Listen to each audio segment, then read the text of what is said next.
art is emotion. Therefore, the use of film, I say, putting it together and making it have an effect on an audience is, I think, the main function of film. Certainly, if you take dialogue in a film, truly you are only borrowing from the theater, which is what, as I've often said, most pictures you see are photographs of people talking. Telescope. Brought to you by General Motors of Canada, makers of Canada's most popular cars and trucks, and Frigidaire appliances.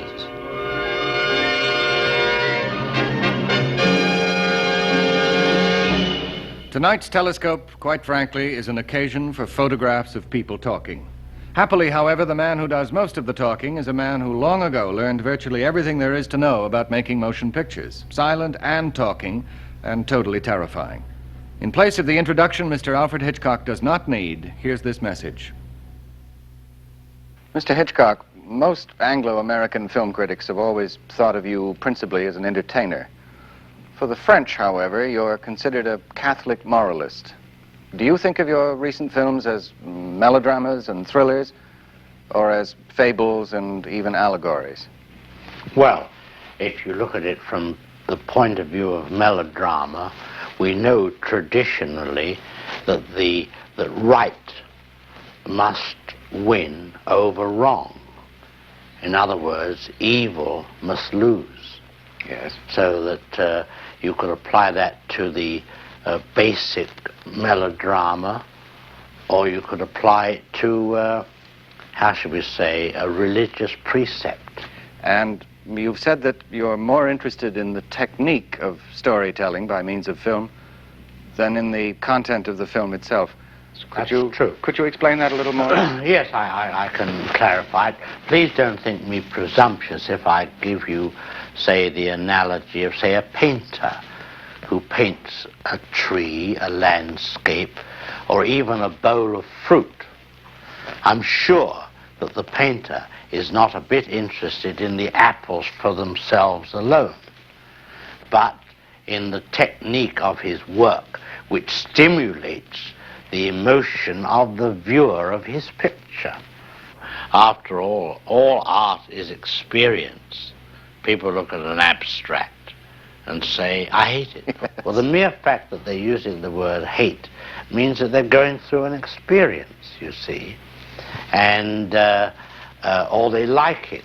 Therefore, if you apply these principles to film, as I see it, it is not the pure manner of the content. In other words, it's not the story. It's what you do with it. Not what, but how. How.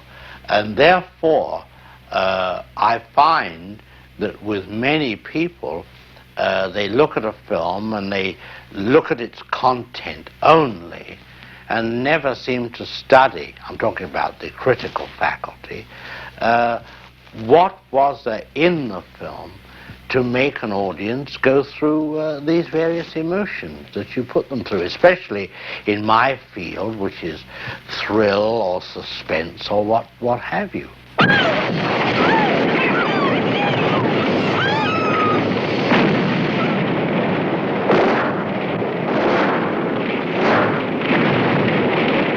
Sometimes one can almost say that the man who builds a roller coaster is an artist, because the grades and dives that he puts into it create the crudest and broadest emotions in the rider. Well, let's go back down the years to the silent films of the early 20s. Since you were born in 1899, that period finds you in your early 20s also. Were you particularly interested in films before you actually became involved with them? Yes, deeply. They'd been a passion from your boyhood? Oh, no question. Well, as a writer and designer of titles for silent films, which was your first job in the film world, did you hope to become a director one day, or did that happen by chance? Happened by chance. My earliest job, after being in the editorial department, designing the titles, was being assistant director, and then I practiced my hand at writing a script. I did it on my own. I took a story, a novel, and eventually a job came up where I was going to be the assistant director, and they said, well, we've got to find somebody to write a script. Who's going to do the script? So I said, I'll do it. They read it and were impressed, and then I got the job. I was 23 then. And then my friend, who was going to be the art director on the same picture, found he couldn't come on this particular picture. It was a big, important picture. It wasn't a small picture. I said, I'll do the art direction, design the sets and so forth, which I did. And therefore, for about 2 or 3 years after that, I carried out the same routine. And then finally, I believe, I'm not sure, but I was told that the director of all these pictures was very jealous because I was getting credit for all this amount of work, and then he said he didn't want me anymore. So the producer said, would I like to direct? And I said, well, it never occurred to me. I was very happy doing what I was doing. What was the first film you yourself chose to do? My first choice was The Lodger. This is a book by Mrs. Belloc Lowndes about Jack the Ripper. The Lodger actually was a story in almost one interior. It was the landlady asking herself the question, is the man who is my lodger Jack the Ripper or not? And I remember in that film one of your first uses of staircases for dramatic effect. The lodger's hand coming down the staircase. Well, you see, those were substitutes for sound. Today we wouldn't do that. For example, have I got time to describe you how the opening was worked? Yes, indeed. That's why we're here. I took the first 10 minutes of the film to show a piece of news and a body being dragged out of the River Thames, and how the reporter picked up the information, got on the phone, and then I showed what happened to that piece of news in all forms: broadcasting, wire service, scintillating running signs, the newspaper office and so forth. But each time I added a piece of information about Jack the Ripper. He only did it on Tuesday, only fair-haired girls. Then I followed one blonde home to her house, and down in the basement they're talking about it. And the lights begin to go down, slowly and slowly. And suddenly Mother says, Dad, put a shilling in the meter, the gas is going down. So Dad goes with a shilling to put in the meter. By this time the place is in darkness, and there's a rat-tat-tat at the front door. Mother goes up to open the door, and she opens it, and Dad puts a shilling in the meter. You can imagine how the thing was quickly cross-cut. As the door opened, the gas came up. And there was a man standing with a cloak and a black bag, and obviously the Ripper standing there. And then later on in the film I showed how he paced up and down the room. And I had the faces of the people below looking up to the ceiling of this agitated man. And I dissolved the ceiling away. And I had a glass floor made. Yes, I remember that shot. Saw his feet going up and down. Then when he went out at night, you saw, as you described, the well of the 4 flights of stairs and only the hand going down. Well, today we would do sound. These were the resources one had to use as a substitute for sound. Visual substitutes for the sound in the silent picture days. And The Lodger was the first film, wasn't it, in which you made a personal appearance? It was in The Lodger, yes. And that was simply because there wasn't an actor available at the time? Yes, oh yes. We used to be able to hop in and do a bit if necessary.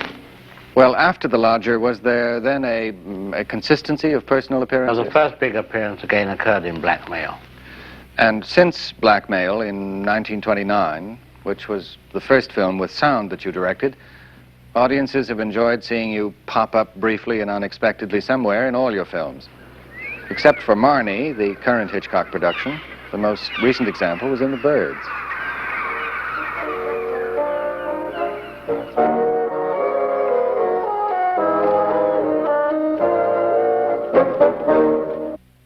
Mr. Hitchcock, most critics have always considered Shadow of a Doubt, which you made in 1943, as your finest film.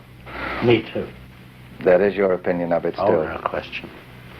In Shadow of a Doubt, of course, as in all Hitchcock films, your use of the camera has always been unique. The whole technical side of filmmaking, especially editing, has been a principal concern of yours. Would you be good enough to explain some of the basic methods in the cinematic approach to storytelling? Well, you have two kinds of what we might call montage. I think we call it cutting. It isn't exactly that. Cutting implies severing something. It really should be called assembly. Mosaic is assembling something to create a whole. Montage means the assembly of pieces of film which, moved in rapid succession before the eye, create an idea. Of course, the most elementary form is the juxtaposition of imagery in various sizes. You know, a lot of people think that cutting is, or we'll say montage or assembly, is taking a man from one place to another and jumping into a close-up of him, which Griffith invented, it's true. But to me it goes much deeper. And as I say, the picture Psycho contained quite an amount of cinematic approach to this, to its basic content. In the first place, we had in it the murder of a woman in a shower, of a nude woman.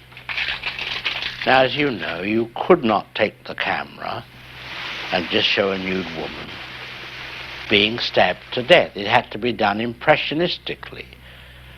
So it was done with little pieces of film. The head, the feet, the hand, the parts of the torso. Shadow on the curtain. Everything, Visita mi canal. Was you, the shower itself. I think in that scene there were 78 pieces of film in about 45 seconds.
Now that's one kind. Now we'll take another kind, which I would prefer to call, say, the orchestration. Loud notes, soft notes, and so forth. The second murder in Psycho was treated quite differently. It showed a detective coming up the stairs, the audience already aware that a monster was around. So they were apprehensive for him, but they didn't know when it was going to happen.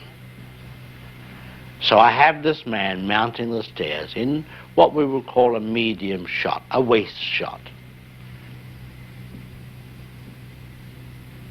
And he gets to the top of the stairs. Then I take the camera and put it very, very high. Way, way high. Above the ceiling, almost. as though we're looking down on the whole thing. And a little figure runs out with a raised knife.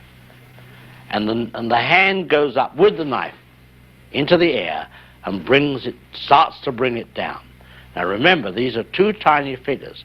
Then the next cut is a big head of the man as the knife goes across his face. Now, this is size of image put together to create shock. In other words, if it were music, it would be tremolos on the violin and suddenly a brass instrument, which is the big close-up. And from that he fell and went back. So there's an illustration of using the size of the image to create shock, or whatever you will. Now the third way is what one might call pure cinematics, the assembly of film, and how it can be changed to create a different idea. Now we have a close-up. Let me show what he sees. Let's assume he saw a woman holding a baby in her arms. Now we cut back to his reaction to what he sees, and he smiles. Now what is he as a character? He's a kindly man. He's sympathetic. Now, let's take the middle piece of film away, the woman with the child, but leave his two pieces of film as they were. Now we'll put in a piece of film of a girl in a bikini. He looks, girl in a bikini, he smiles. What is he now? The dirty old man. He's no longer the benign gentleman who loves babies. That's the difference. That's what film can do for you. Or you for it, as it were. Now, let's talk about some of the writers who've worked with you on the screenplays of your films. Among them, Thornton Wilder, Arthur Lawrence, Dorothy Parker, Robert Sherwood, Maxwell Anderson. Which kind of writer do you find best suited for creating a film script, the playwright or the novelist? I would say the playwright rather than the novelist is more important, because you need scenes, playing scenes. And it's people who are from the theater who can write playing scenes for you. They've learned that compression and essential compression flow is very, very, very, very important. After all, who was it once said that drama is life with the dull bits cut out? So compression and economy belongs to the playwright. It doesn't belong to the novelist. You know, he can go on for 1,000 pages. Quite so. Well, let us go on to further pictorial aspects of filmmaking. You first used color in Rope, I believe, and 10 of the 15 films you've made since then have been in color, though many producers seem to believe that a thriller should always be filmed in black and white. Which do you prefer? I prefer color because there's plenty to dramatize in the color by not using color until you need it dramatically. In the same way, music is often valuable.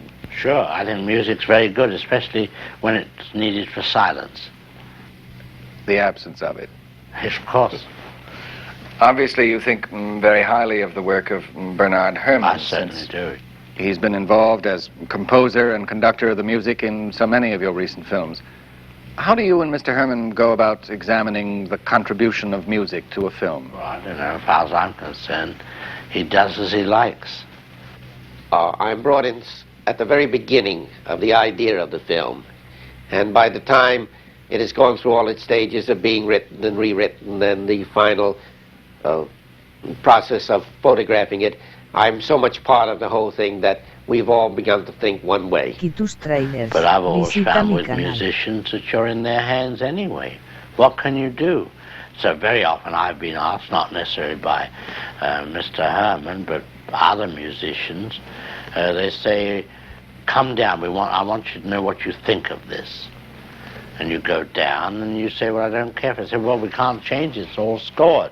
So the next time you take good care to say, well, can you play me some and let me hear some of it before you go to the expense of an orchestra? Oh, no, you can't. You can't play it on a piano. It's not possible. So that there is no way to find out. So you are in the hands of a musician. Well, Psycho is a very good example of the, if I might put it, the freedom with which Hitch thinks about music. Originally, the plan was, in our discussions, not to have any music over any of the murder scenes. However, I differed with Hitch about this and felt that music was needed. And when the music was recorded and we were dubbing the film, when we got to the murder scenes, we ran the scenes without music. And then I suggested to Hitch that I would like to show him the same scenes with music. And he said, I thought that we had agreed not to have any. And I said, well, we can have it that way, but at least listen to the way I feel about it and the way I've written it. So we ran it with the music, and he said immediately, we must have the music, of course. And I said, but you were against it. He said, oh, no, all I made was a poor suggestion.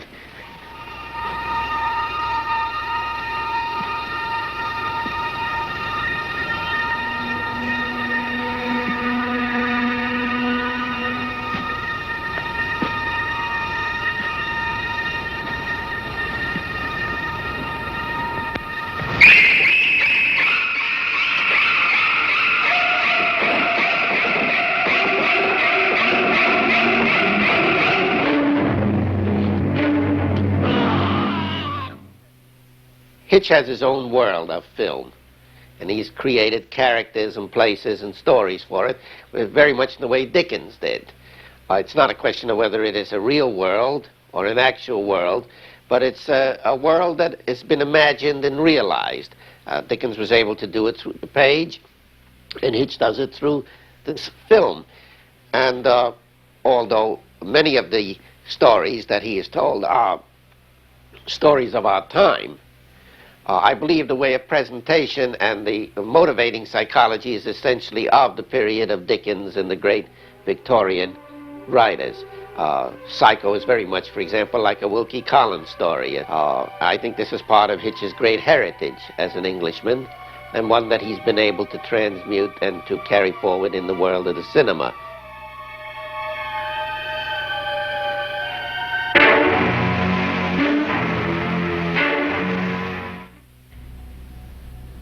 Next week, part 2 of Telescope's talk with Hitchcock. Among other diversions, the master of mayhem will introduce us to Marnie, which is the title of his current feature film, starring Tippi Hedren and Sean Connery. Marnie is the story of a girl who is a compulsive thief. And she does various jobs and then runs up against a man who falls for her, knows she's a thief, and engages her in his company, and he courts her. But he's a little disturbed when he finds out that she's robbed him as well. It's real sort of late Victorian Edwardian type of hero, you know. Very strong, very meaty. It's a very intriguing yarn. Fletcher Markle for Telescope.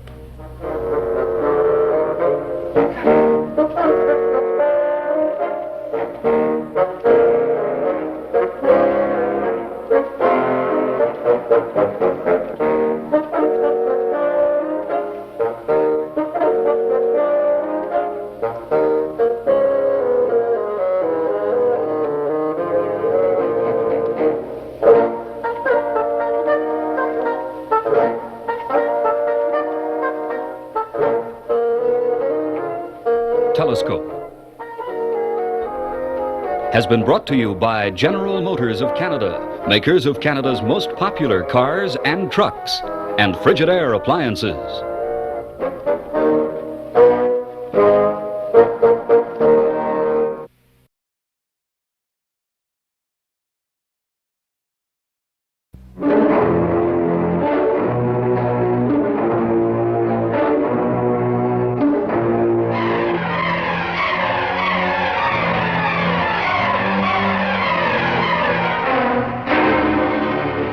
got more blood? Can you go on? More blood, we've got more. Got to go much more down. We're cutting that out of the picture. All that's out of the picture. Do you want to start from scratch? No, no. T-shirt, just go with this. Put another T-shirt on. Put another T-shirt on. But you must go the lower. We want to get rid of those folds. Blood. Keep going. Along with his activities as a producer-director of theatrical films, Alfred Hitchcock is the host and impresario of a long-run television series. In addition to a monthly mystery magazine bearing his name, he also edits an expanding shelf of best-selling anthologies of suspense stories, published in half a dozen languages.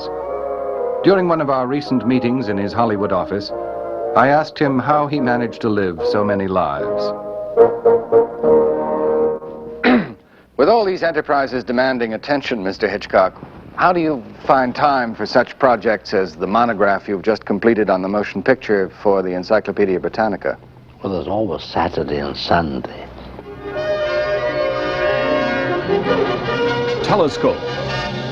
Brought to you by General Motors of Canada, makers of Canada's most popular cars and trucks, and Frigidaire appliances.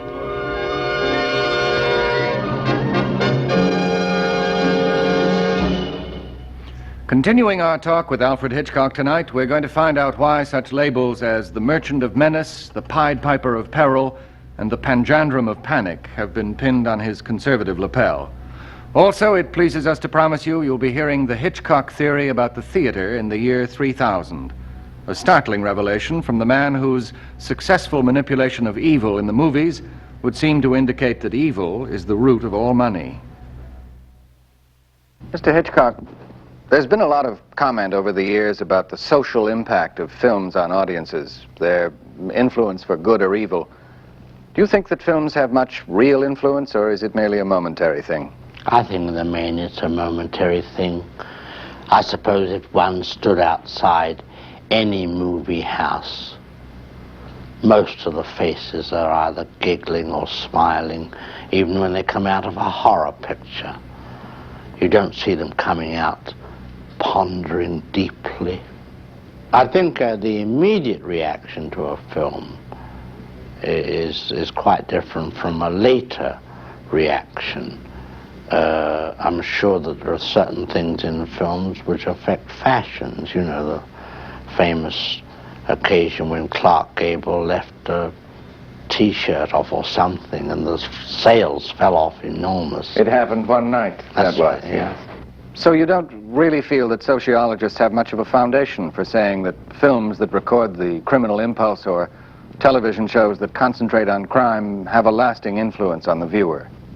I would say it had an influence on sick minds, but not on healthy minds.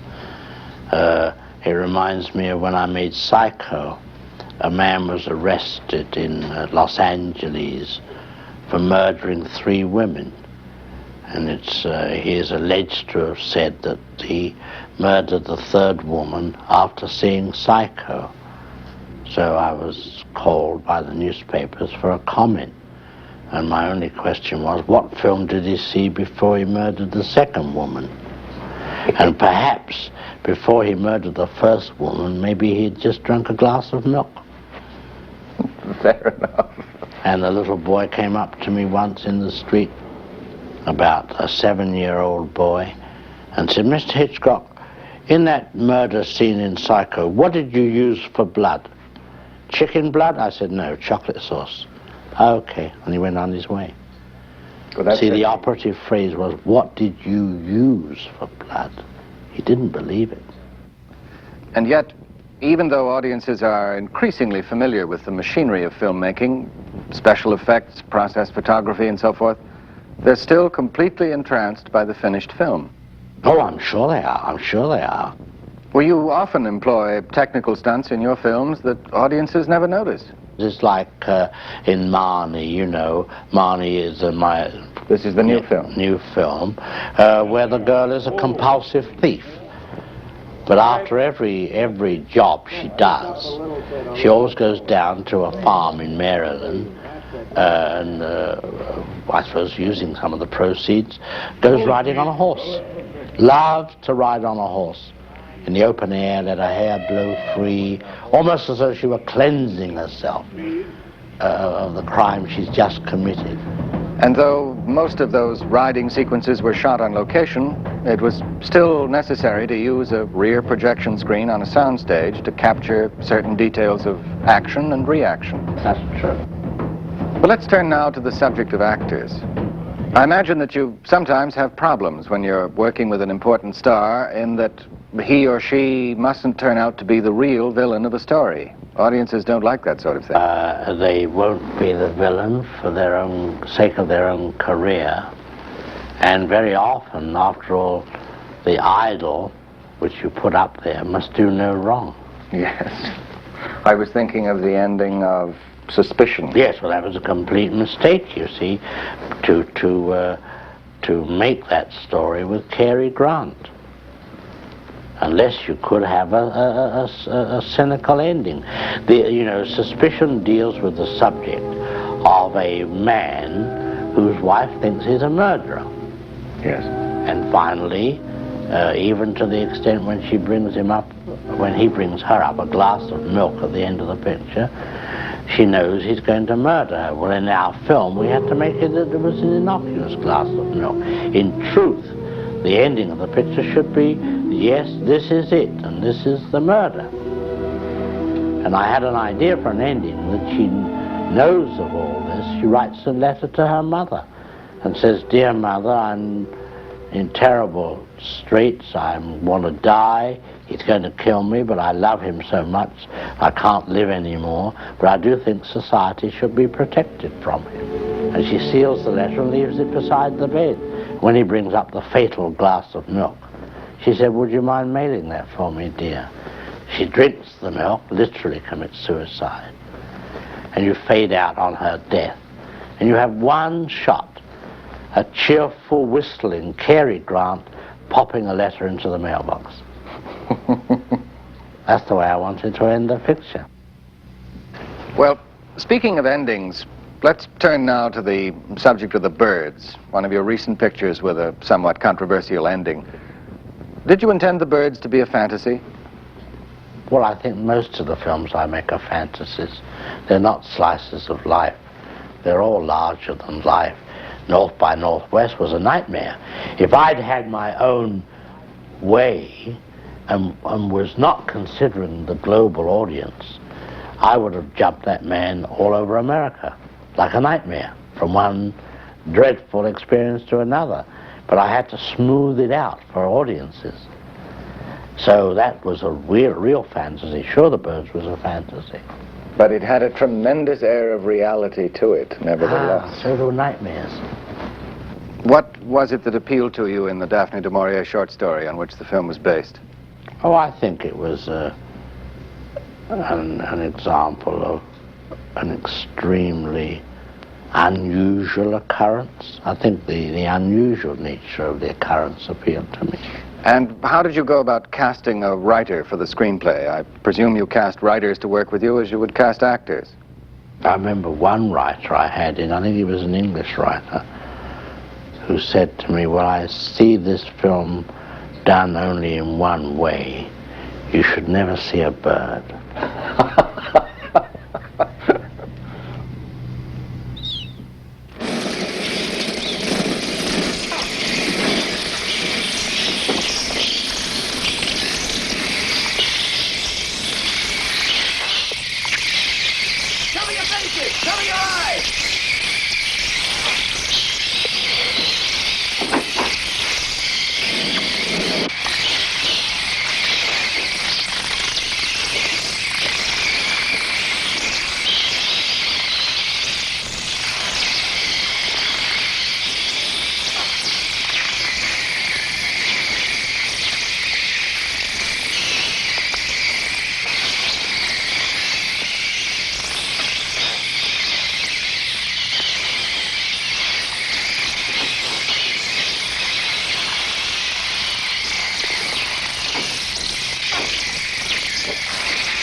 Once you had decided against the approach of never seeing a bird, at what point did you begin to consider the technical problems involved in putting the story on film? Never dared face them at the outset, otherwise the film would never have been made.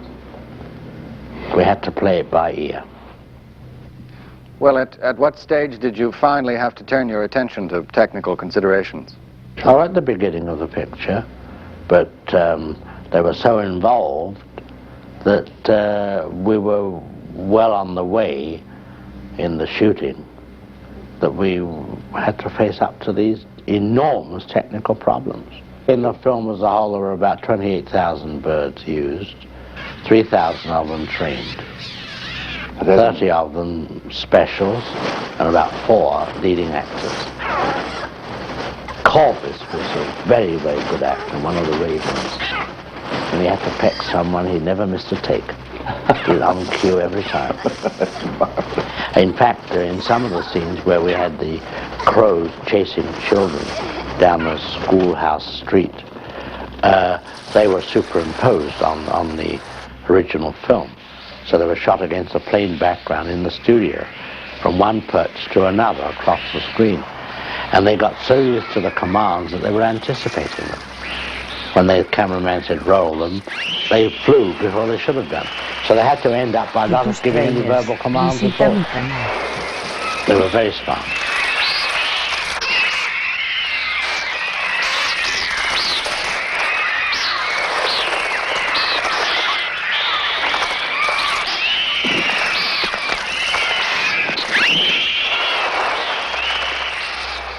Well, the birds may have been a fantasy, but it had a tremendous air of reality to it nevertheless. Well, don't you see, a nightmare is very vivid. And I've always taken great care to be accurate in all detail, no matter how fantastic the situation might be.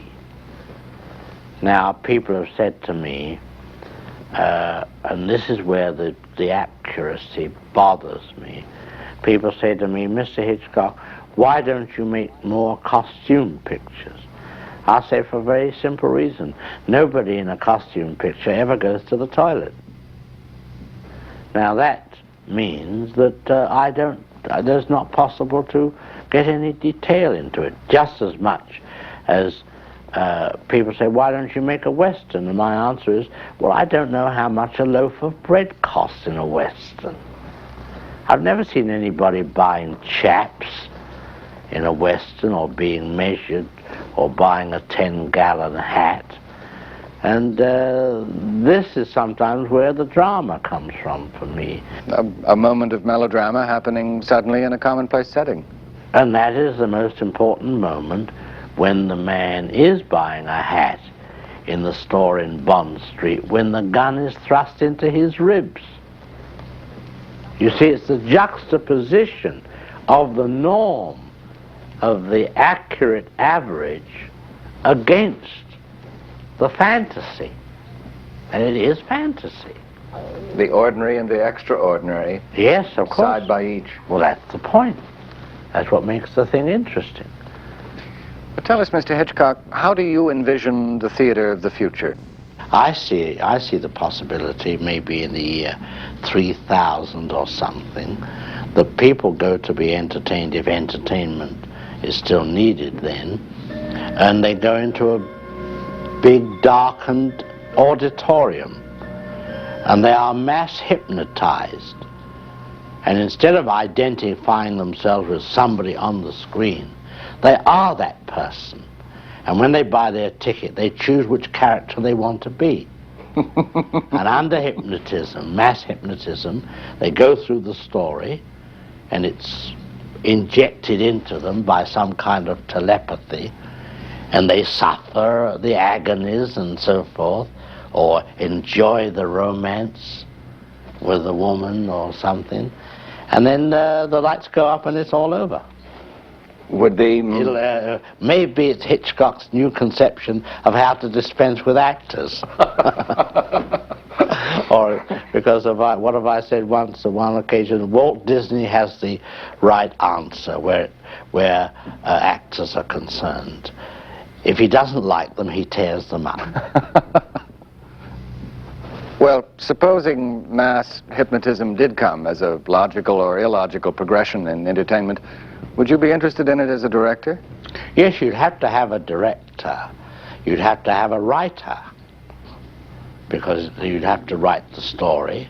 The director would, I suppose, be the hypnotist, because it would be his manner of directing the minds of these somnolent people into the right direction and approach. The whole idea is very ephemeral and very hard to... I'm not so sure about that. I have a very strong feeling that that's the kind of thing you're doing today. I suppose it is, in a way. Yes, it is. Now, about television. What was your reason for becoming involved in television in 1955? Well, I think that those who were apparently guiding my destinies, we'll say my commercial destinies at the time, thought it would be a good thing to do. And in many ways, of course, they were absolutely right. We're about to start our 10th year. Naturally, your wide variety of activities doesn't allow you time to direct any great number of television shows, but I presume you select and approve all the stories. Oh, I'd definitely go into the stories very thoroughly with an indication as to how they should be treated and so forth. And then, of course, I go through the finished product. And Miss Joan Harrison, of course, who's your associate in the making of the television series, has a pretty good idea of what you like and don't like anyway. And Mr. Lloyd, who is also an associate, Norman Lloyd, producer, he's been with me a long time. And shall we say, they know what I'm talking about. Hitch, a wonderful thing about a man with this, with so definite a point of view and so definite a personality, at the same time, he is most respectful of other points of view within that orbit, so to speak. And consequently, he may make an observation about a film, but he certainly entertains a discussion about it, and at times says, well, if you really believe that, and we've had this happen, go ahead and do it. Our particular kind of television film is not as easy to make as people would sometimes think, because it's not just a simple crime thing. It also has to be a study in character. And the kind of story that Hitch most likes to make, which is a story in which innocent people get involved in something terrible, very often which they themselves have not brought about, but which just happens to them, requires character building. Yes. As well as keeping the suspense going. A Hitchcock film usually happens, the story is usually about very sort of normal people, seemingly, in rather usual circumstances. And the exterior of the situation is usually rather a sort of plain and steady world, you know. It is an extreme world. And into this, something very unusual begins to creep. And as it begins to happen in a most, almost simple sense, actually, Hitch, who has a wonderful eye, actually has the most simple use of the camera, but it's always has what we call camera logic. It's always always the right place. Into this world, danger begins to creep. And with it a kind of humor that this danger brings along with it. So that at times you're fairly certain that you're going to laugh, but then you're frightened. Or you're frightened or horror-struck, and then you laugh. You must have a basic sense of humor about it, because that's what you're doing. You're doing it deliberately to scare people. And after all, there's no difference between my making Psycho to scare people, with tongue-in-cheek, shall we say, than a mother who says boo to scare her 3-month-old baby. What's the difference? I've never known any man who enjoys making films more than Hitch. It's just, it's so much part of him. It's the enjoyment of it is an example of how life should be. And I can't think of him doing anything else. I really can't imagine us doing anything else. Hitch has always been very tactful about directors. I'm sure that many times he must have felt that he would rather like to direct a certain sequence all over again himself, but he's never said so. Just as much, you know, as he'll never come on the stage, you know, when one of the television directors is directing a show. he feels it's embarrassing for them, and he's perfectly right. I have a strong impression that the real Alfred Hitchcock is not at all like the macabre and mischievous gentleman on the TV screen. No, of course not. You've said that you're a very shy person, Mr. Hitchcock, which is not at all the public's impression of you. Would you care to comment on that? Well, I am shy, you know. I'm not very gregarious. I don't mix with a lot of people. I don't think I'm very good in the company of a lot of men. Or, I don't know what it would be like among a lot of women. I don't know. But, no, we live a very quiet life, my wife and I. You know, I come to the studio, I do my chores, and go home. And what do you do for relaxation and diversion? Make pictures. You read a great deal, I would imagine? Yes, but I don't read fiction. I read biographical material or historical or travel. But I don't never read fiction. You've also done a great deal of travel yourself, you and Mrs. Hitchcock. Oh, yes, we get around, yes, sure. Tell me, if you were not a filmmaker by trade, whose films would you be likely to enjoy and admire as a moviegoer? Well, I'm not a moviegoer, so I wouldn't know. Sorry to say. Well, let me rephrase I say that's a bad advertisement for our business. But let's say, who am I? I'm only one among so many. Well, if you hadn't become a filmmaker, what would you like to have been? I don't know, but I think with one's touch of hamminess, you know, that degrading side of me, the actor, I think perhaps it might have been amusing to have been a criminal lawyer. Mr. Hitchcock, what is your definition of happiness? A clear horizon, nothing to worry about on your plate. Only things that are creative and not destructive. I think that's within yourself. Within me, I can't bear quarreling. I can't bear feelings between people. I think hatred is wasted energy. And it's all non-productive. Some very sensitive. A sharp word said by, say, a person who has a temper, if they're close to me, hurts me for days. I know we're only human.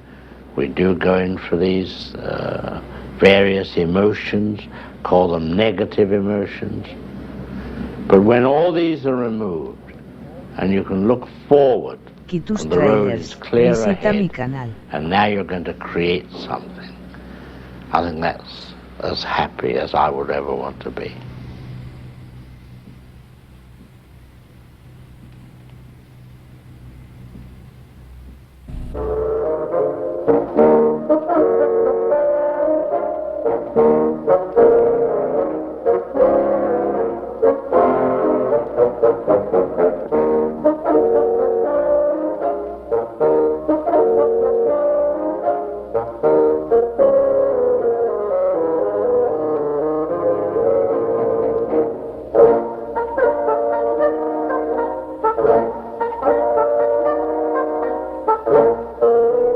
Telescope